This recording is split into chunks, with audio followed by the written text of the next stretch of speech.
families of endless generations, his history has now become a part of the village and its history. A village where time flows slowly as time goes, the warmer it seems to be.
Welcome to our morning edition of Arirang News. We begin with these stories making the headlines at this hour. A month has passed since President Lee Jae-myung took office in early June. We take a look at how the South Korean leader will likely shape his foreign and security policies throughout his term. As Seoul sees an extreme heat wave and tropical nights, most of Europe is also trapped under a heat dome. Temperatures reached over 40 degrees Celsius in countries including Spain, Portugal, France, and Italy.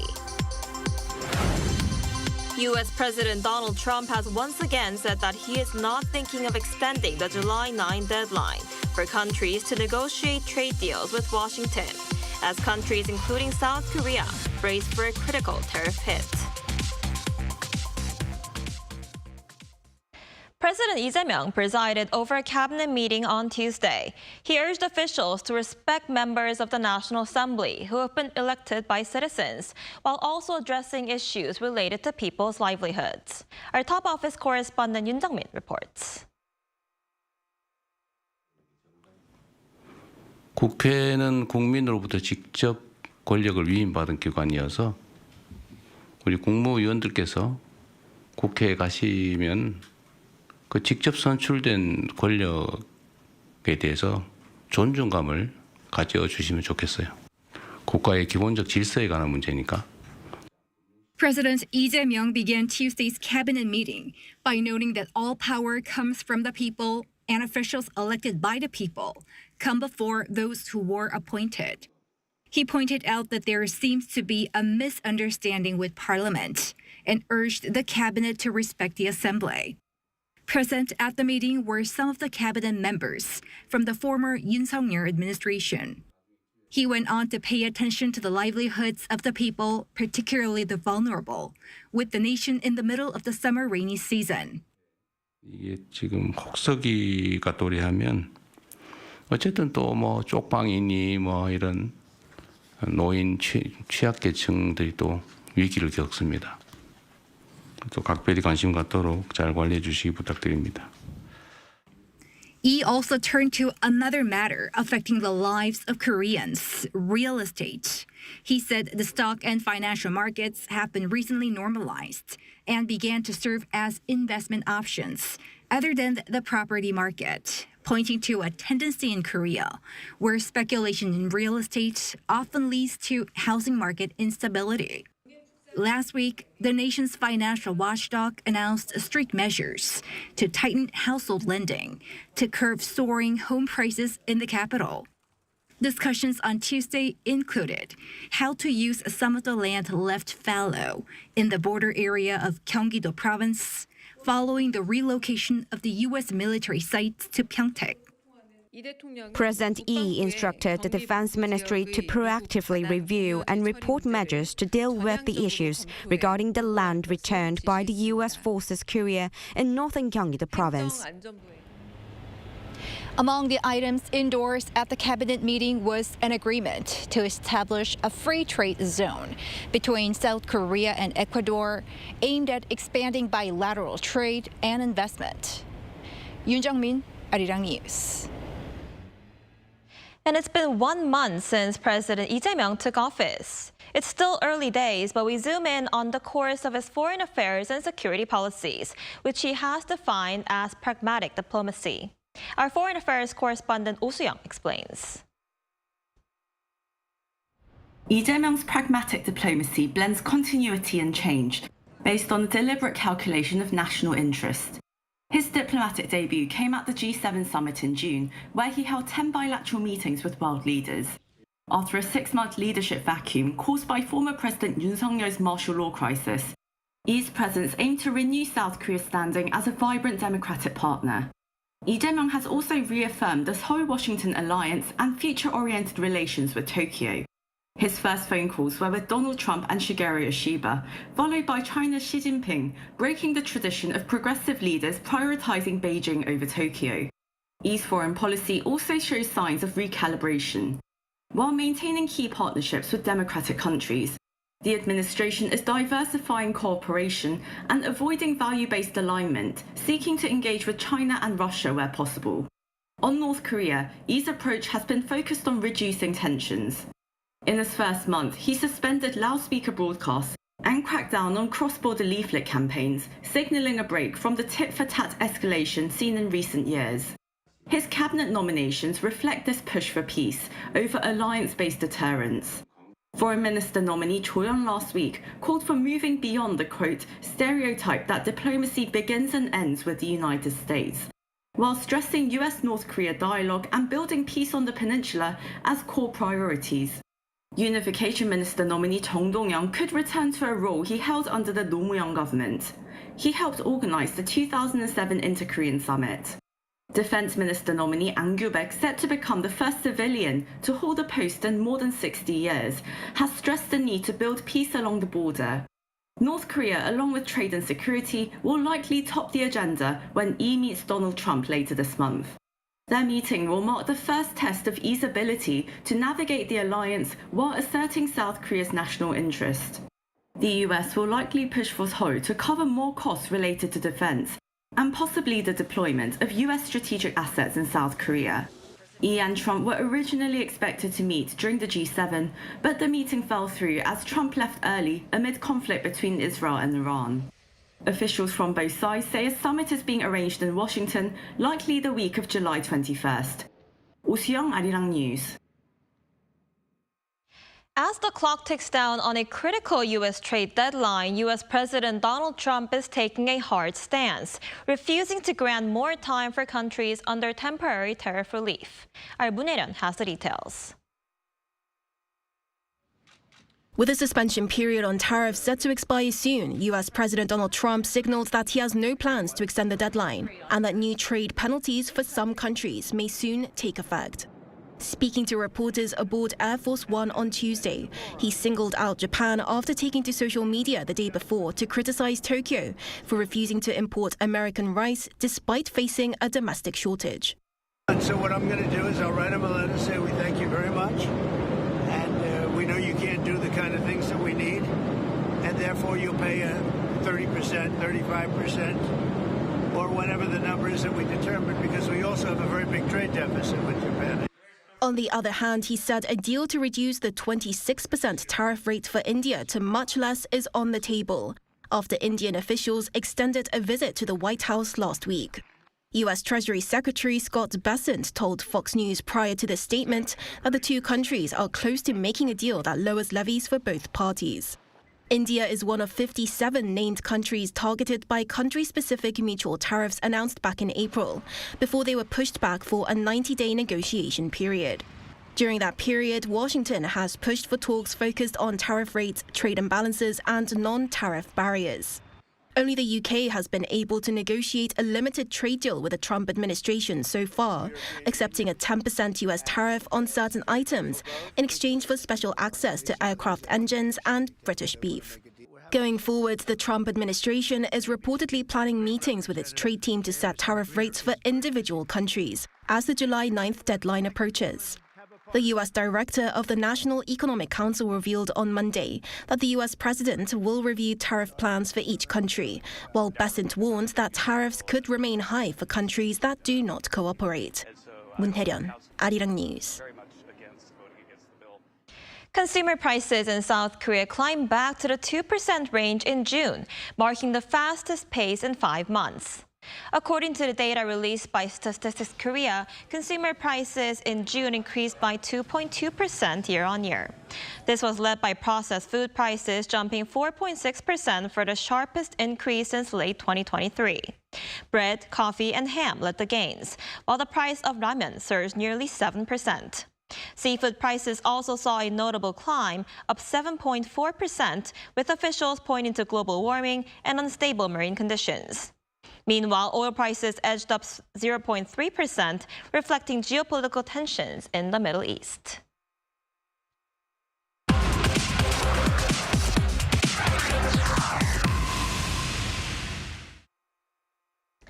It's been a week since the conflict between Israel and Iran ended with a ceasefire brokered by the United States. For more on this, we're joined by Professor Baek Seung-hoon, researcher at the Institute of Middle East Studies. Professor Baek, thanks for joining us this morning. Pleasure to be on Arirang News Center. Good morning. So, will the peace agreement between Israel and Iran continue to hold and forever end this conflict between the two countries? So the ceasefire has held for a week, but we should be very cautious in interpreting that it as a durable peace, because it remains structurally fragile with no formal monitoring mechanism and no legally binding terms. So what we see is more of a technical pause, a breathing space for both sides, rather than a resolution of their core disputes. So Iran has refrained from direct retaliation so far, but it retains its option through proxies such as Hezbollah in Lebanon, Houthis in Yemen, and the PIJ in Hamas, and so on, and several Iraqi militias groups. So although it has weakened by the successful military operation of Israel, and Israel in turn has declared the mission of success, but remained on high alert along its northern and southern front. So the ceasefire is being preserved not through mutual trust, but through strategic calculation and interpretation, international pressure, particularly from actors like Qatar and European Union. So we have to watch and see how it goes and how it progresses. Right, and U.S. President Donald Trump says American strikes obliterated Iran's nuclear sites, but it's still quite unclear how effective they actually were. What's your assessment on this? How far has Iran's nuclear program been set back? So although Trump administration claims it has obliterated the Iran nuclear program, the ground reality is more complex. So the U.S. strikes certainly disrupted Iran's nuclear infrastructures, particularly above ground support system at Natanz and Isfahan, which were targeted for their uranium conversion and centrifuge housing capabilities.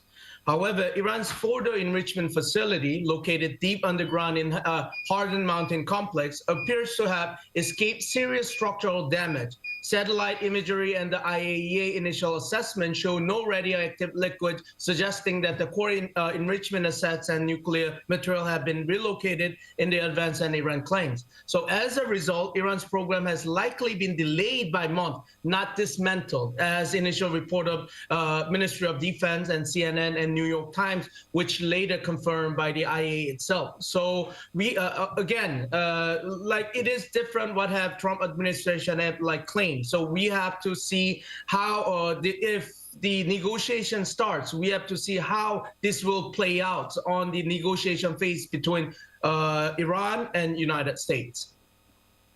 Right, and you mentioned retaliation from Iran, and U.S. government agencies are now warning of increased Iranian cyber threats.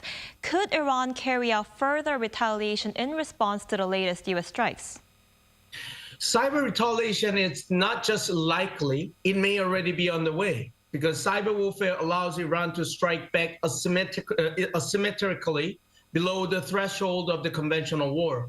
So this approach aligns with Iran's long-standing doctrine of plausible deniability and layered deterrence. Iran has the capabilities as well. I mean, Iran has cultivated a network of cyber unit within their military forces, such as APT-34 and APT-35 unit, capable of targeting critical infrastructures across the West.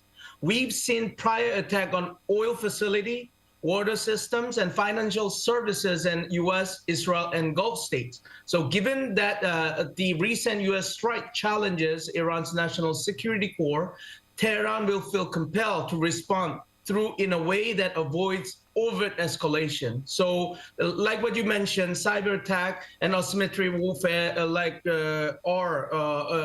already had begun. So, and it will gonna progress while the negotiation just kicks in. I see. And Trump is set to meet Israeli Prime Minister Benjamin Netanyahu at the White House next Monday. What's likely to be discussed there, and will the U.S. pressure Israel to reach a deal on Gaza like they did with Iran? So probable discussion agendas will likely include continued U.S. logistic and intelligence support for Israel operation, and coordination on Iran's potential countermeasures such as cyber attack or proxy activities, reinforcement of joint missile defense program, particularly in anticipation of cross-border escalation, and the possibility of developing a regional deterrence architectures that involves key Gulf allies like UAE and Saudi Arabia. And of course, the Gaza front will also be on the table. Trump has hinted at the possible ceasefire in Gaza, and Netanyahu will be pressured to clarify Israel's long-term objectives in Gaza Strip. So while Washington may now be cautious about authorizing new offensive operation, it remains committed to Israel's qualitative military edge and will likely reaffirm strategic guarantees, if not more overt support. I see. And has the ceasefire between Israel and Iran opened the door to ending the war in Gaza? I certainly hope so, but I believe we need to watch the situation a bit longer before drawing a firm conclusion. The ceasefire between Israel and Iran has created a rare moment of regional calm, but its effects on the Gaza conflict remain indirect and conditional. What it has done is reduce the immediate threat of a two-front escalation, giving Israel slightly more strategic breathing room. That in turn may increase its willingness to consider a negotiated exit strategy from Gaza, especially under pressure from allies like the United States and Egypt. And on the Iranian side, the de-escalation has sent a signal to regional actors, including Hamas and Palestinian Islamic Jihad, to limit overt hostilities, at least for now. However, the Gaza conflict is driven not only by the regional dynamics, but by deeply rooted internal political, humanitarian, and ideological factors. So while the Israel-Iran ceasefire hasn't directly opened the door to ending the Gaza war, it has unlocked a pathway, a new diplomatic space for a major actors to push for ceasefire negotiation. But turning that into an actual agreement will require coordinated international mediation and tangible shift in conditions on the ground. So we have to also watch and how it goes in the near futures. Right, we'll have to see how that plays out. All right, Professor Beck, thank you so much for your insight today. We appreciate it. Pleasure is mine.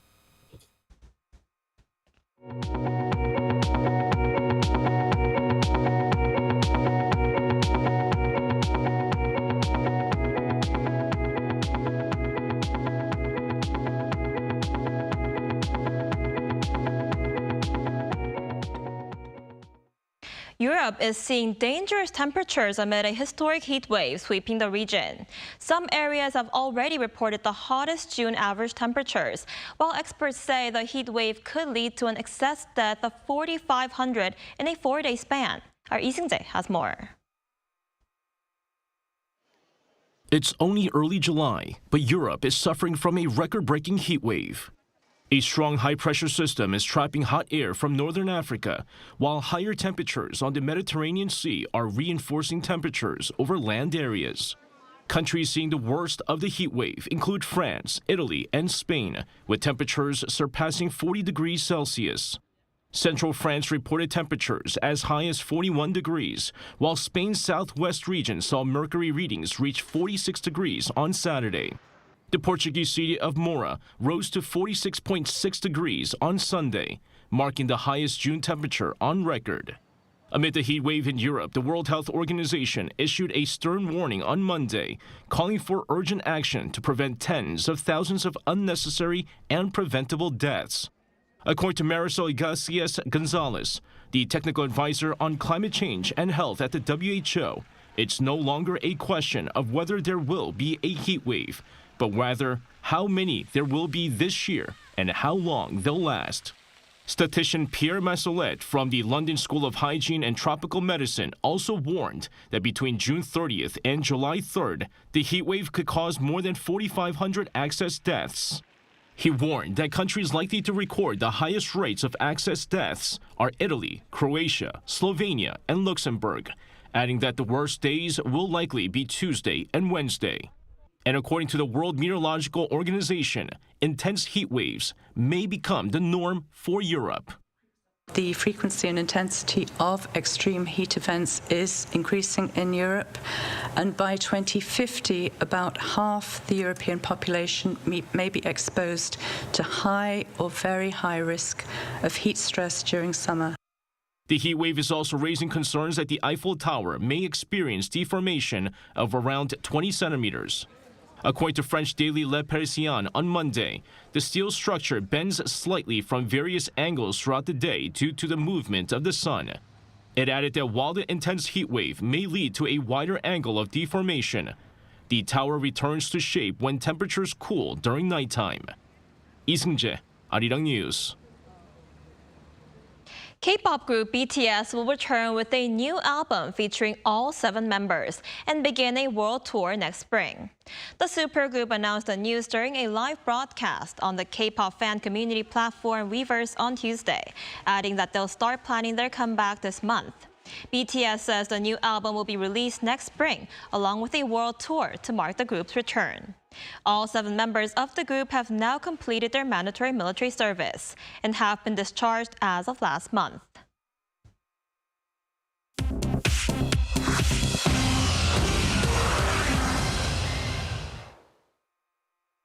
Good morning, I'm Choi Ji-hee, and this is The World Now. Thailand's Constitutional Court has suspended Prime Minister Paetongtarn Shinawatra from office following a petition from 36 senators amid controversy over a leaked phone call. On Tuesday, Thailand's Constitutional Court voted 7-2 to suspend Paetongtarn pending a 15-day investigation into allegations of dishonesty and ethical misconduct related to a leaked June 15th call with Cambodian politician Hun Sen. In the conversation, Paetongtarn referred to Hun Sen as uncle and criticized a Thai military commander as an opponent. The Bumjai Thai party, Paetongtarn's key coalition partner, withdrew support after the leak, prompting renewed public protests demanding her resignation. The deputy prime minister has been appointed as the acting prime minister. While Paetongtarn transfers to the culture ministry from July 3rd, she is barred from exercising executive power during the proceedings. The National Anti-Corruption Commission is conducting a parallel investigation that could escalate to a Supreme Court case, potentially leading to a political ban if she's found guilty. In India, the death toll from an explosion at a pharmaceutical factory has risen to at least 36. The blast on Monday at Sigachi Industries factory in Telangana state occurred at the spray dryer unit of the plant, causing the structure to collapse while over 140 workers were inside. Rescue teams have retrieved 34 bodies from the rubble, and 2 others died later in hospital. More than 30 people suffered injuries and are being treated for burns. Officials said additional casualties cannot be ruled out until debris from the collapsed building is fully cleared. The U.S. Agency for International Development, USAID, officially ceased independent operations on Tuesday, July 1st, after 64 years. Over 80% of its programs folded into the State Department under an America First reorganization plan. Meanwhile, a new study projects that these funding cuts could result in more than 14 million avoidable deaths globally by 2030, including children under 5. Between 2001 and 2021, USAID funded efforts prevented about 91 million deaths from diseases like HIV and malaria. While former Presidents Obama and Bush denounced the closure, Secretary of State Rubio said inefficiency has officially come to an end. Dubai hosted the first piloted test flight of Joby Aviation's fully electric air taxi on Monday, ahead of its official commercial launch in 2026. It's the first in-market series of flight tests following initial trials in California earlier this year and included vertical takeoff and precise landing sequences. The California-based company says its flagship aerial taxi can carry 1 pilot and 4 passengers, reach speeds up to 320 kilometers per hour, and fly approximately 160 kilometers per charge. This could reduce the trip from Dubai International Airport to Palm Jumeirah to 12 minutes, down from a 45-minute drive by car.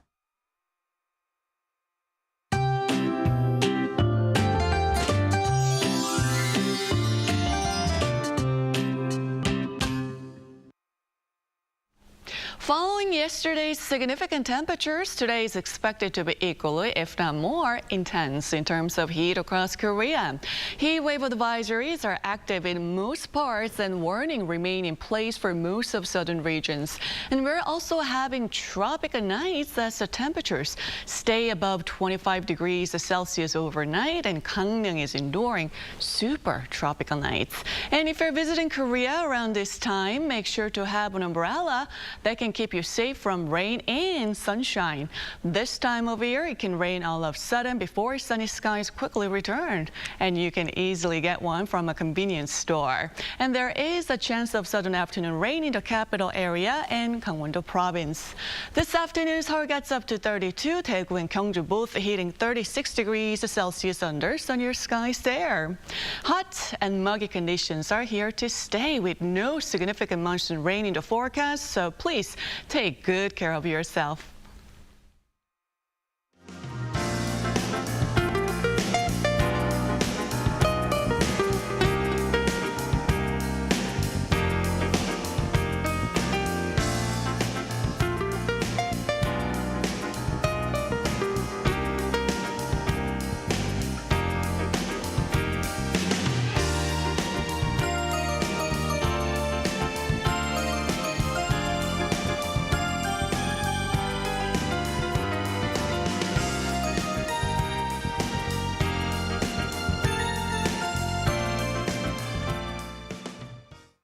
That's all we have for this morning. Arirang News will be back at 5 p.m. Korea time. Thanks for watching.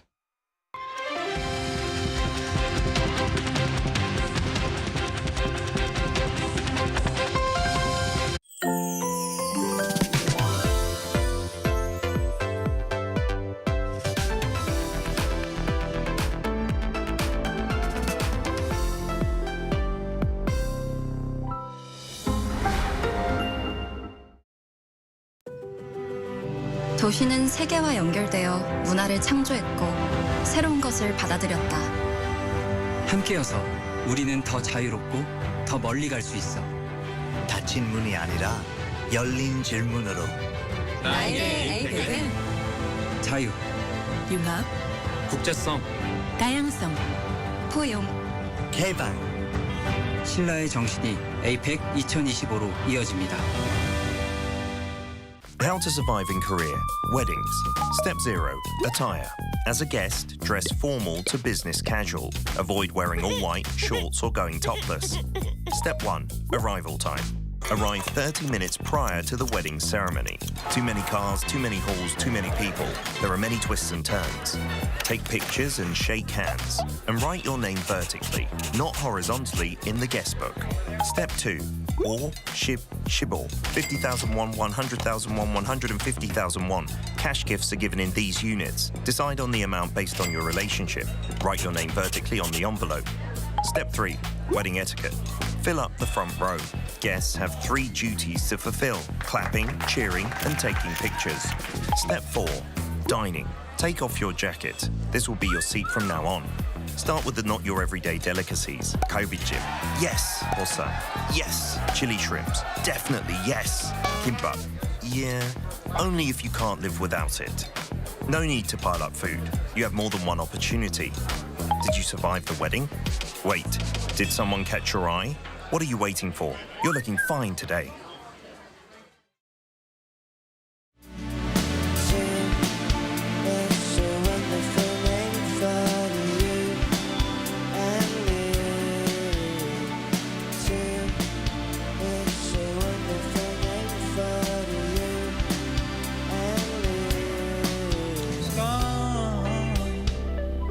Maybe I gotta do it. I can't see a number. Can somebody help me? It's your imagination. Maybe I gotta do. I can't see a number. Can somebody? I carry on with all that I am. I won't let you down, yeah. That's family I'm singing for. With all that I am, I'll be there with you. Open up your heart, I will dance with you. Oh, my lover, we can finally feel.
We're here to bring a new type of news show. New insight, new style, and new topics every day. We are News Generation. Bringing news just for you is Wednesday, July 2nd here in Seoul. I'm Lee Soo-jin, and this is News Generation. Joining us today is Ki Kim. Happy Hump Day. Happy Wednesday. And Grace is also with us today. Happy Wednesday. And both are here to speak on behalf of people in their 20s and 30s. So it's Wednesday, which means we're going to begin with our keyword news, where we look at a story that has been gaining traction over the past 24 hours. Today's keyword is heat wave. So summer is making its presence loud and clear with heat wave warnings in effect across most parts of the country.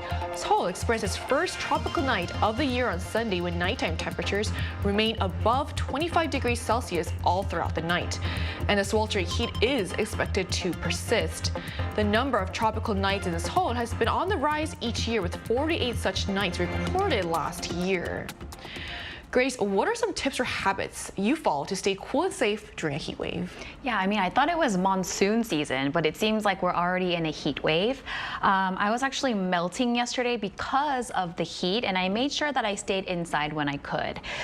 We experienced a really hot summer last year as well, so I started using the little hand carry fans.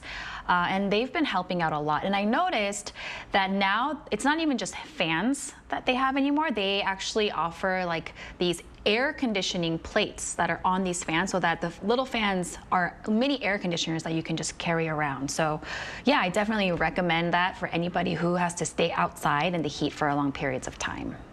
So that does sound super convenient to be able to carry like a mini AC with you around everywhere. Yeah. What I've actually done recently, which I brought to work for the first time today, is I bought a parasol.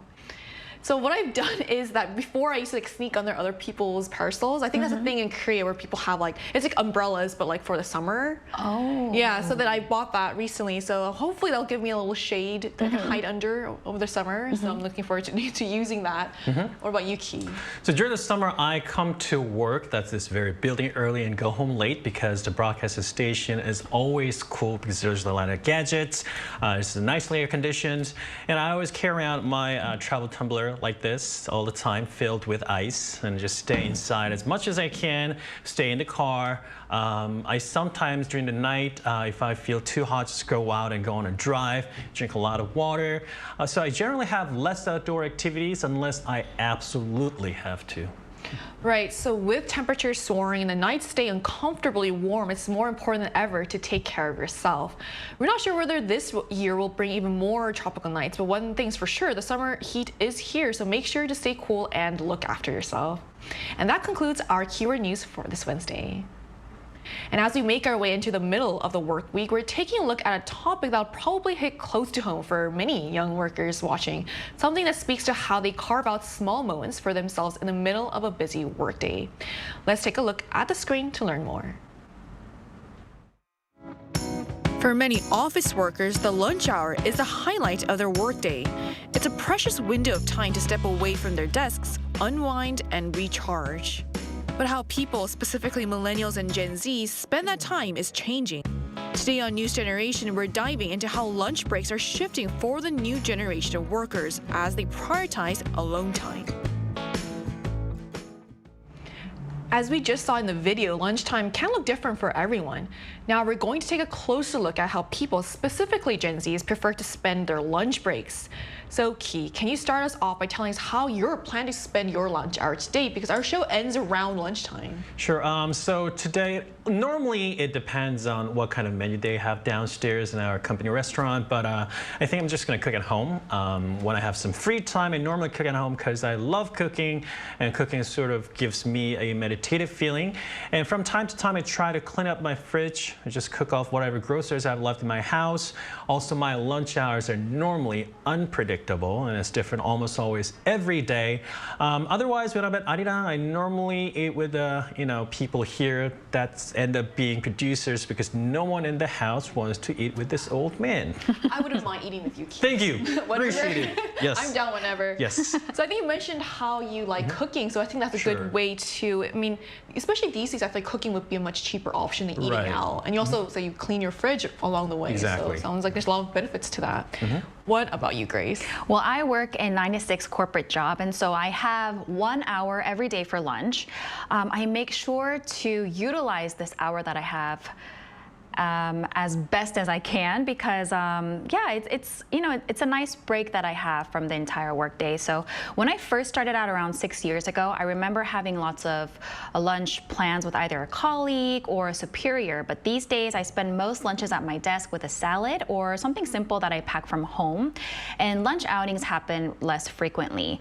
And I'm not sure if this is because of the changing trends or if it's just a change in my preference, maybe both, but it does seem like work lunch trends are trending in Korea. Right. I think that really shows how lunch habits can shift over time. It's not just maybe not just about trends, but also because as you move into different stages of your life as well. So Ki, is it true that lunch culture has changed for millennials and Gen Zs? If so, how has it changed? Well, in Korea, lunchtime used to serve as a form of team-building ritual. Traditionally, it's common for colleagues to eat together, strengthening their bonds while informally discussing work-related matters. However, this culture is shifting, particularly among the MZ generation. More and more younger generations today are choosing to spend the lunch break alone, prioritizing relaxing and personal well-being over the social interactions. So if you take a look at the screen now, according to a recent survey, 77% respondents viewed lunchtime for break time, and in contrast, only 23% said they considered it a time to build a social ties with their coworkers. That's actually a lot less than I thought it would come out. But since lunch break culture, like you said, is changing, are there any interesting or unique ways that young people are choosing to spend their lunchtime these days, Grace? Yeah, I can relate to what Ki said, and I'm seeing more young people now using their lunch hours to rest up and recharge. We're also seeing various services emerge, which are now normalizing these activities. For example, there's a car sharing service, which is a bit different from the usual car sharing platforms that we're used to. This service rents out parked cars so that people can utilize that private space to eat, spend some alone time, or even sleep. You can access this service in densely populated areas like Gangnam, Jongno, and Mapo, where it costs 3,000 won per hour. Also, there is a similar service that movie theaters have been offering for some time now, where you can rent out reclining seats to take a nice little break, and book cafes as well as hotels offer special packages to office workers who want to take some time to themselves during their lunch hours. You did mention how you also eat at your desk sometimes. I'm not sure if you can relate to this, but I've started eating alone too, and I've kind of felt like it'd be nice to have like a little closed-off space on my own, but I'm not really sure if I'd be willing to pay for that. How do you feel about this? Yeah, I'm not sure if I'd be willing to pay every day for 3,000 won per hour just to have my little space in a car. It's not a lot, but I see what you mean. It's not a lot. It might add up if you go like every day, but I agree with you. I don't know if I would pay for it unless I was always like in this really crowded, busy workplace, maybe where like people are just constantly behind me walking around. Right, it's not like I'm looking at anything weird or off, but like just having people like walk behind me. Yeah. So I'm constantly mindful of that. So I mean, it would be nice to have some kind of private space. For sure. Right. So Ki, why do you think lunch break culture is changing for office workers? So what's really driving this shift? Well, it's not entirely new. It actually began, I guess, during the COVID when the social distancing measures gradually eroded the group lunch culture. For younger office workers, many of whom tend to lean more individualistic, this was a natural transition. Lunchtime became an opportunity for self-care and personal development. So many began using the time to exercise or attend some classes or listen to some of the classes on their phone or computers. And more frequently, recently, there seems to be a growing desire to carve out a stress-free healing moment in the middle of the workday. Right, so there actually is a Pilates class that happens during lunch here at Arirang that I've heard about. I mean, personally, I don't know if I'm at a point where I can donate my lunchtime to doing this, but I do see how, like you said, like exercise could be a way to refresh both body and mind. There was actually a lot of people who worked out downstairs because we had a small gym downstairs. So really? A lot of people during lunch, they went down there to just run on a treadmill or they just did a workout a little bit. Not that I did it. I mean, that is really respectable, like you said, yeah. So what do you think, Grace? Yeah, I'd also have to say that inflation, which has led to the increase in lunch prices, or sometimes called lunchflation, has contributed to the shifting lunch culture here. Young people are now opting for cheaper, more simple meals instead of paying higher prices at their cafeterias or nearby restaurants. We're seeing more and more people head to convenience stores now to buy smaller snacks or packing their lunch at home and eating it alone at their desks. Right, so to get a broader sense of how people like to spend their lunch breaks, we reached out to our viewers through a poll on the Arirang News YouTube channel, and we asked them to share their experiences. Specifically, we asked how they would ideally like to spend their lunch breaks. And here are the answers we got. The majority of respondents, 62%, said they prefer to spend their lunch breaks alone without any distractions. Meanwhile, 29% enjoy eating with their coworkers and using the time to socialize. And the remaining 9% choose to focus on personal development during their lunch breaks, such as reading or learning new skills. So to hear more about what lunch break culture is like in other countries, we'll be speaking with a Gen Z from America. And that's coming up right after the break, so stay tuned.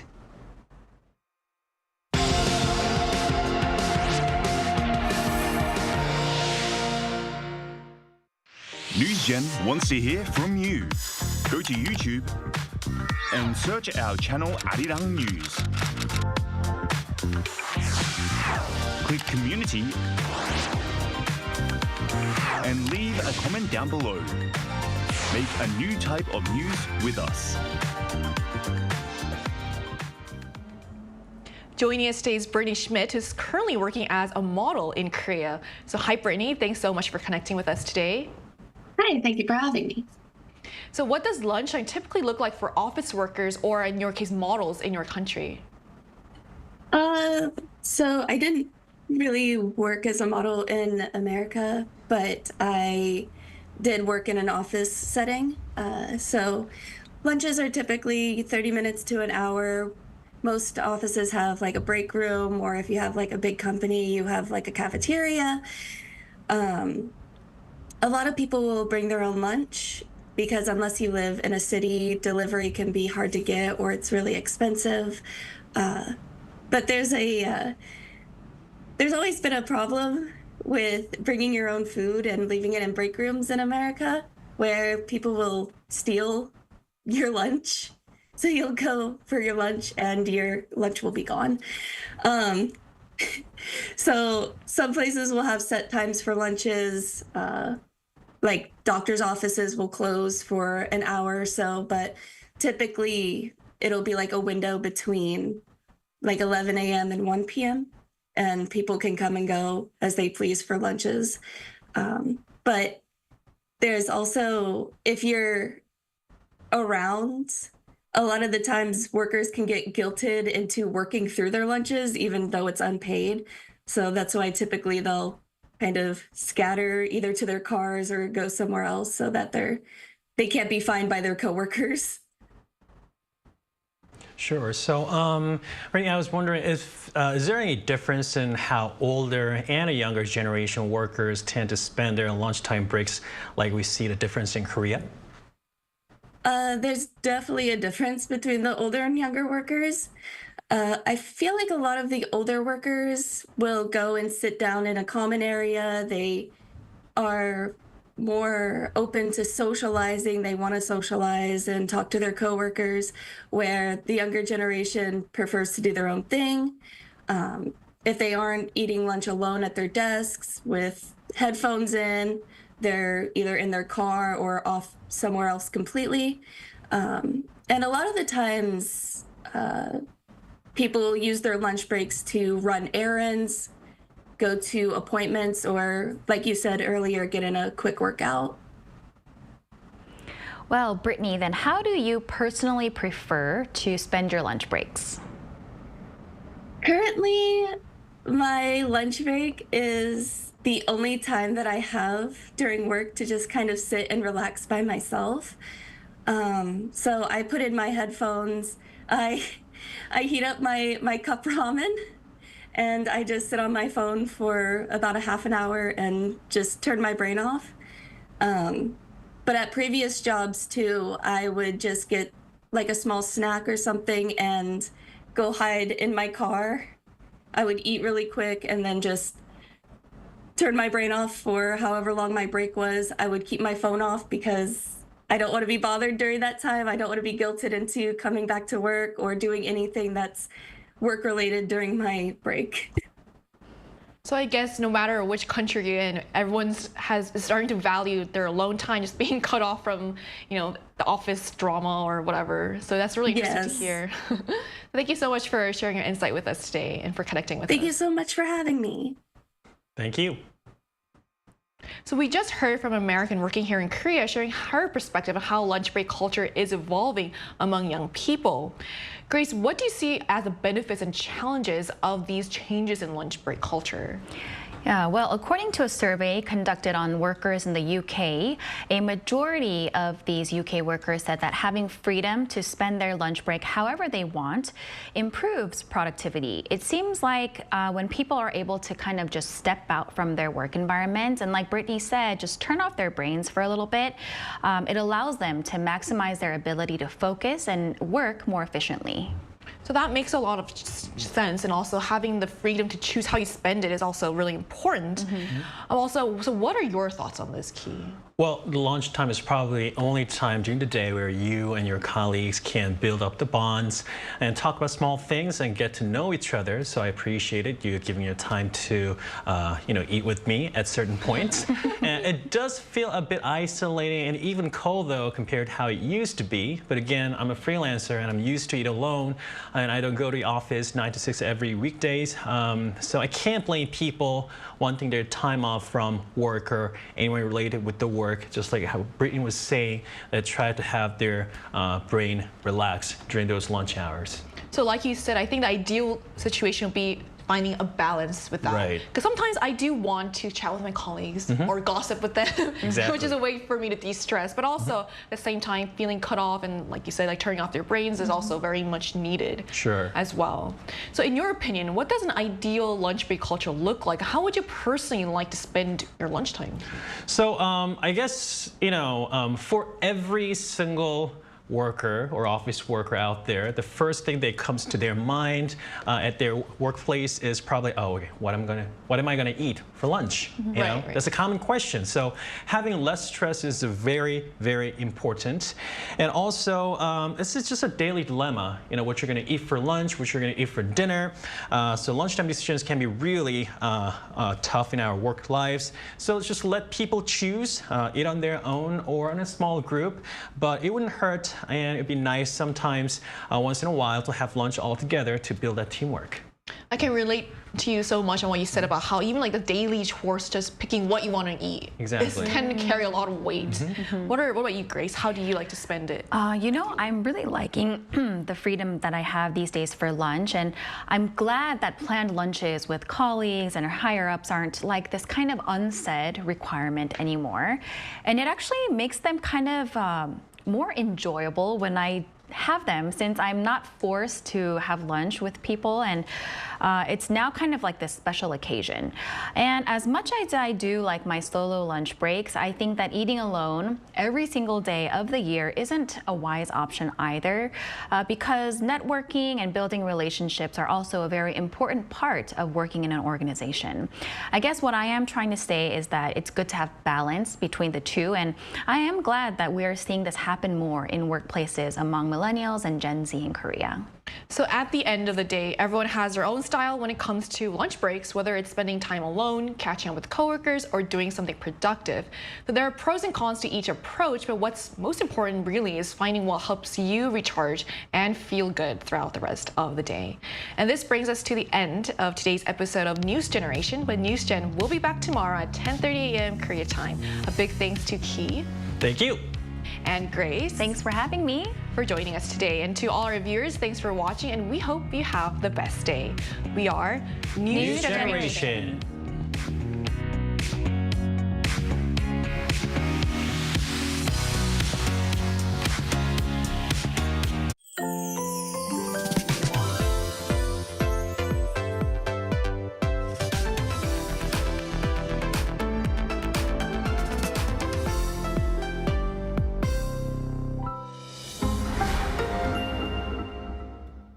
How to survive in Korea. Barbecue restaurants. Step 1. Taking care of your clothes. Put your jacket in the plastic bag. Seal it tight. If the stool flips open, store your clothes inside. Wearing light colors? Grab an apron. It's the best defense against oil splatter and smoke. Step 2. Bottomless side dishes. Basic side dishes at a barbecue restaurant. Eat and eat as much as you want. Side dishes come with free refills. Oh, and if you don't see this sign, just ask, 사장님, 여기 밑반찬 좀 더 주세요. Simple, isn't it? Step 3. Grilling meat. There are various kinds of samgyeopsal in Korea. Place the meat on the grill. Turn it over when golden. And again when it looks done. Again and again and again. Step 4. Sam style. You aren't taking bites of sam like a taco, are you? In Korea, we have it in one bite. A pro tip here. Add only as much as you can handle in a bite. Gotta avoid awkward situations. Step 5. Enjoy the perks. After the meal, enjoy the perks offered as a Korean restaurant. Fabric refreshers get rid of the barbecue smell, while mint candies freshen your breath. Did you survive the barbecue restaurant? Hang on. Are you here with someone you want to impress? Then let's skip the garlic. Who knows what will happen? Arirang TV is conducting an overseas TV viewer survey to provide you with a better global broadcast service. Share your valuable feedback on the Arirang TV website www.arirang.com or mobile application. Survey participants will be selected at random to receive special gifts. 2025 Arirang Overseas TV Viewers Survey. We look forward to hearing from you.